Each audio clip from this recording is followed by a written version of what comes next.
and welcome back to another episode of our couples podcast, Mixed Emotions. So I'm Regina. I'm Jose.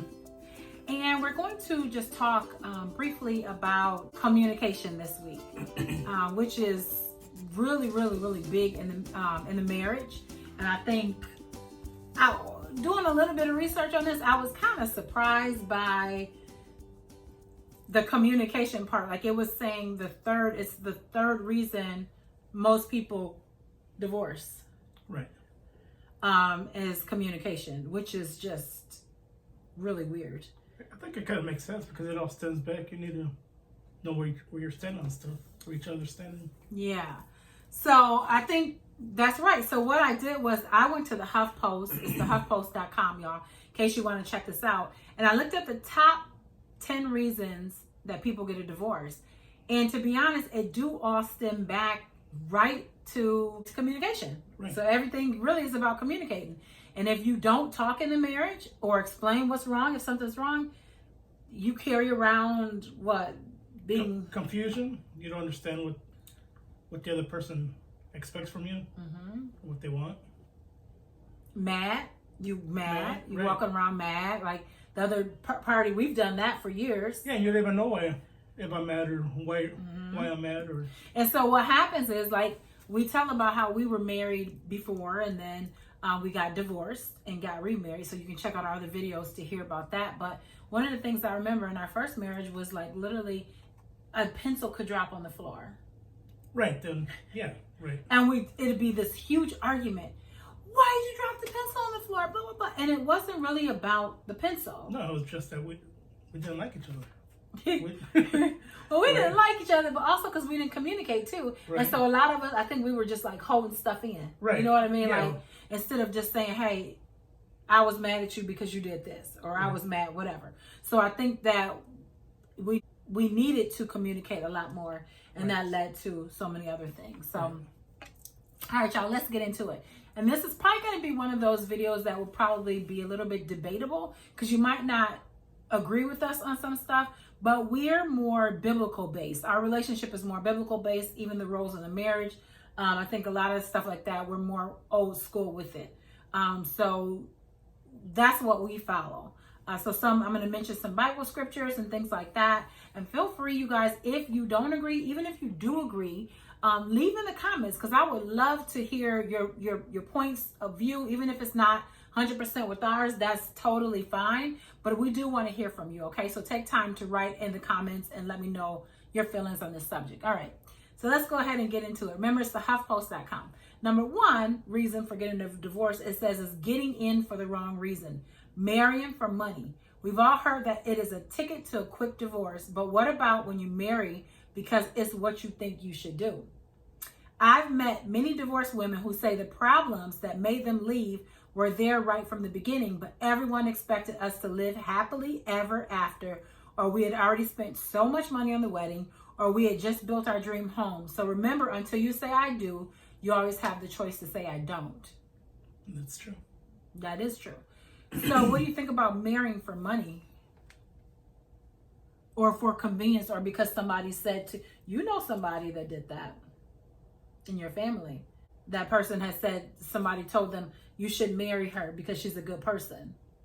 Right. And they married. It worked out good. They're still together today. Right. But, I mean, what do you think about, or not getting a divorce because you don't want to look bad? You know what I mean? Right. Like you don't want to. Yeah, I think you got to do what's best for you. Yeah. Because some people would stay. For but think about it. Like, honestly, some people, okay, let me take me for an example. I would have been a good example. Some people do stay in marriages and relationships because of money or because of convenience. Because with me, in our first marriage, we were arguing so much. Every day. Every single day. And I grew up with my mother and father arguing all the time, and I know how stressful that is on a child, and I know how that is. And the Bible do say, you can leave your spouse, but you're not supposed to get remarried. It do say that. So I had every reason to leave him. Well, I could have left him, I didn't have the reason according to the Bible, but I was not supposed to get remarried. But anyways, and so I left. I didn't have money because I was not working at the time. Right. We had our house, nice car, we had everything. Right. But I did not care. I wanted my peace. And my peace of mind was more than anything. So I think if you marry for convenience, right, it's not gonna work. It ain't gonna work. Eventually you're gonna be like, forget everything. I don't care. I don't want it. Just let it go. So I think that is important. You marry for the right reasons. Unless you're in a country where you have to have, what is those marriages called? Arranged marriages? The arranged marriages, then you probably don't have a choice. Sometimes it's like, right, yeah.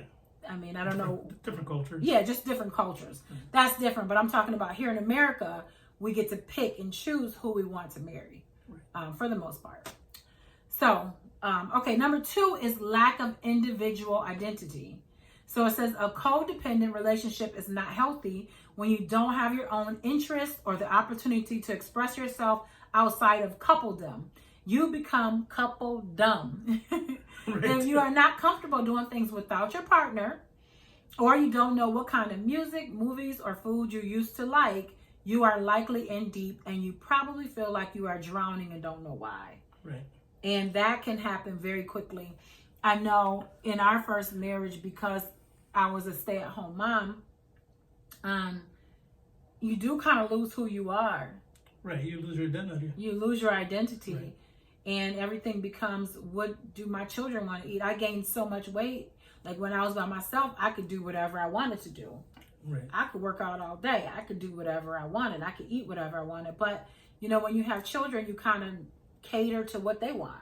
If they want mac and cheese, like you could still raise your children to eat healthy, but I didn't do that. I don't think I even knew that at the time. Right. So I literally lost my identity in them, I think. Right. And I gave everything to them and to you. Right. And who I was, you know, that's why I'm still working. But now I do have my identity. I know what I like. I'm able to spend so much time doing me. If I want to put makeup on, I can. If I want to go work out, I can. Whatever I want to do, I can cater to myself because our children is grown now. Right. You focus on your interests, though.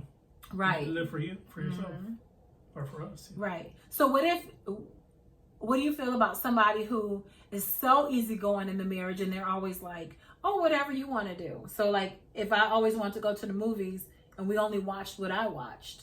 Right. Eventually the other person is going to get tired of that. Yeah. You're going to, like, I want to do some stuff. I want to do what I'm interested in. Which we have a good balance. You go do what I want to do. Either go watch the races or go shooting or whatever. Yeah. And then you do what I want to do too. Right. Yeah. So, or one time he might pick where we go for a date night, and then I might pick where we go for a date night. It's not always just what I want or just what he wants, because to me, that's not fair to your partner. No. So I don't just be like, and sometimes you will be like, it don't matter where we eat. And be like, no, you pick where we eat, because you are super easygoing. Right. Most of the time it doesn't matter. But sometimes I do want something specific. Even like it says music on here, we both listen to 2 different types of music. Right. And we have not crossed over. We both are still loyal to what I like to listen to and what he likes to listen to. Right.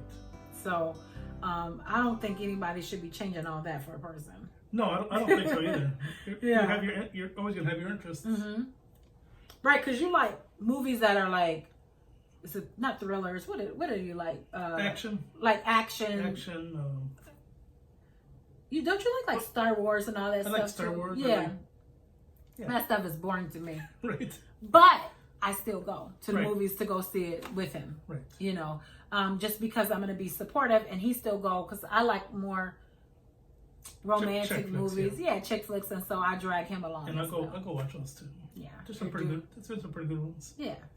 And he's really good with but once again, that all leads back to communication, because you have to be able to talk to each other to say, I really would like if you would go here with me. Right. You know, because if we don't communicate, then that's a problem. We do really good at that. We mesh really well. Right. Becoming lost in the roles. That's number 3. So, and remember, these are all the reasons why couples divorce. Number 3 is becoming lost in the roles. It says just as many couples forget their single friends as single ways when they get married. When you add children into the mix, most parents soon neglect or completely forget that they are a couple. We know all about that too. Right. Yeah. As children grow and need less attention, many husbands and wives find that they have grown apart and they can't remember why they even got married in the first place because they no longer have anything in common. I so agree with that 100%, because that is exactly where we was. That happened to us. That happened to us. Right. And I felt like we were like brother, sister, or just like Roommates, exactly. Yeah. Right. Like we definitely, because can't you see how people can be married 20 years and then the kids become an adult and then they get divorced? Yeah, then you're like, wait a minute, why are we even together? Why are we together? Because you don't really have nothing in common. Right. And you haven't dated. We did not go on dates at all. No. It was all about the kids. It was all about raising the family. Yeah. Never. We never, because I went out with my friends. You'd go out with your friends, but we never went out together. Right. Which, we could have found a babysitter. I mean, my mom, my sister, somebody could have watched them. We're just lazy. Yeah, and we didn't really nurture our relationship. And that is exactly what will happen. You will grow apart and you fall out of love. Right. Because that's exactly what happened to us. So definitely make sure you take time. I would say every single week. We usually have date night. On Fridays usually. Yeah, usually on Fridays. Right. And we'll pick together, but always, and we spend a lot of time together now. So we spend a lot of time together. And we're such good friends that it works, it works. So yeah, so make sure you guys take time to figure out, why you got married. Like I told you guys before, I'm coming out with this book called Rekindling the Fire. And that's one of the things that we go all the way back in the book about. Remember the questions that was asked about, why did we get together? Why did you like me? What was attracted to you? Right. Like all those questions, because it's important to remember that and to know the why, so that so that's fresh on your mind. We want to make sure that dating, all of that is in the book. It's a great conversation starter, okay? Right. So it's going to start a lot of conversations. I mean, we, of course, obviously we did all the activities in the book. It's an amazing, amazing book, but it definitely helps with all that. Okay, number 4, not having a shared vision of success. That's a good one. It says everything changed when we got married. How many times have you heard that? Oh, it changes when you get married. Right. It's not the same. Right. It says he drives you crazy because you're a saver, he's a spender. Your idea of a weekend getaway is a cozy cottage in the woods. Your partner wants to hit the town and catch a game. He thinks it's your job to cook and clean, but you disagree. Why didn't he mention these things before? Maybe you should have asked. Chances are that he hasn't changed, just your expectations did. And is it possible to survive major differences in philosophy? If possible, but many do not. Right. I mean, what do you think about that? Not having a shared vision of success. You have to know where you're headed together. Mm-hmm. Where you want your life to. Mm-hmm.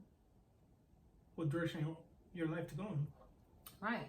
And that's one thing, communication. Right. The only way is you can sit down and do the vision board, vision book, whatever. You sit down and you write that down together and say, this is what I want.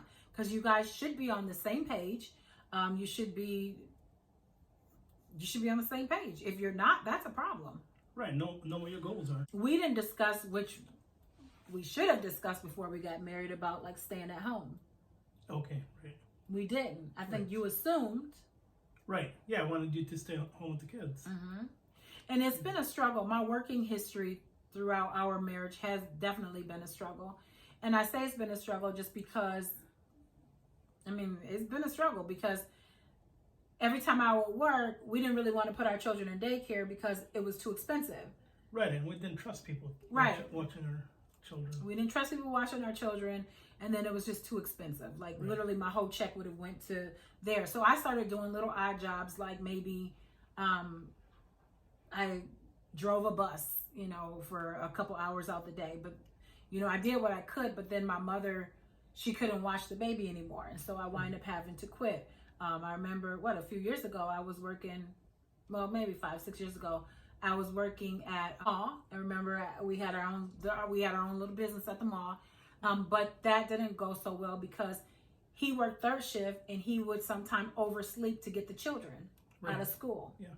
And then I was stuck at the mall because sometimes if I had somebody to call in or somebody didn't get scheduled right or whatever, they were running late, then that left my children sitting at the school. And I think eventually you're like, I can't do this. And right. It's too hard. It's too hard. And he was the main breadwinner. So of course it's like, okay, then we need to figure this out. So it's always been it's been easier for me to stay home. Just because that just kind of worked out better. Right.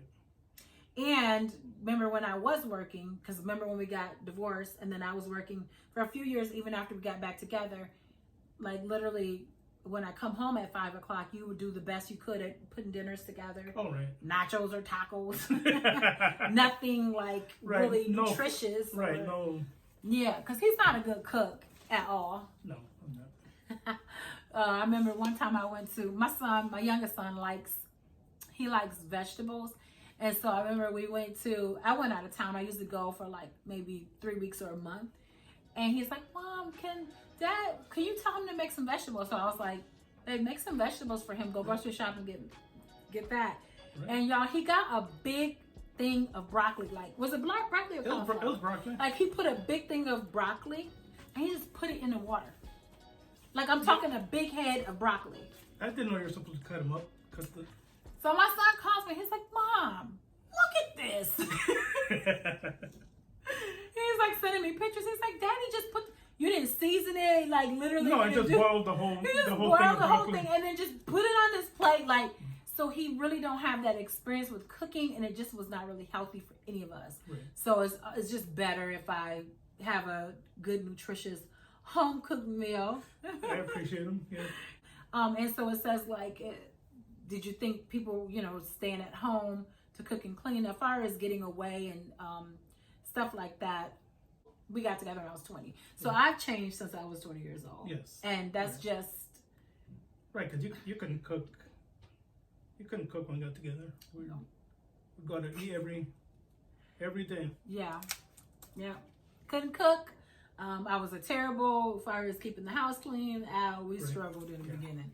But yeah, so I've changed, and now I can't even stand for something to be on the counter. Oh gosh, it just drives me up the wall. Right. So we've changed. All right, number 5, you guys. Oh my gosh, this is gonna be a long video, so I think I'm gonna cut it. We're probably gonna do it in half, and then we'll do part 1 and part 2, so that we can get into depth with these. Number 5 is the intimacy disappears. So we'll stop with number 5. But it says somewhere in the marriage, there is a subtle change in the intimacy department. One person has an off day, then there's a misunderstanding or someone doesn't feel well. So like say for instance, I don't feel good or whatever. But the Bible do say that his body belongs to me, my body belongs to him. It says, and there's the idea that he isn't romantic or she isn't as sexual. So over the years, things change. It says, whoever is the one with a subtle change can trigger a downward spiral in the intimacy department. It says men generally need sexual to feel romantic, and women generally need romance to be sexual receptive, yeah. As long as both people are getting what they need, they willingly provide what the other person wants. However, when there is a lessening or either's part, that can trigger pulling back in the other. Gone unnoticed and unchecked before the couple realizes they are seriously intimately estranged and wonder what happened. This can lead to divorce as couples begin to feel unloved and unappreciated. Right. That's so true.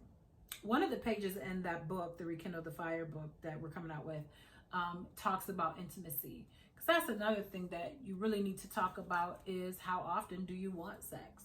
And what's romantic to you? Like what makes you, because that can go quick as well. Because just like in our first marriage, you'd work 6 a.m. This is when he was working first shift, 6 a.m. till sometime he'd get home at 8 at night, 9 at night. He's tired. I've been with the kids all day, and your relationship, sexual, everything goes way down. Yeah, which is when our separate ways. You'd go upstairs to the bedroom, I'd go downstairs and watch TV and fall asleep downstairs. Yeah. That's no type of relationship. We quit spending time together. Mm-hmm. That is no type of relationship, and it will very quickly go down. Right. Because that is just so important. Yeah, that's so important. So those are just some of the 5 reasons that do a part 2 to this video. And so you'll see it within a few days, I guess. So the part 1 comes out now, and then you'll see the part 2 in a few days. So with that being said, you guys go ahead and leave the comment below of what you thought about this. What do you think is the #1 reason people get divorced? Or any questions or comments, go ahead and leave them below. I'll talk to y'all later. See you in the next video. Bye, guys. Bye, guys.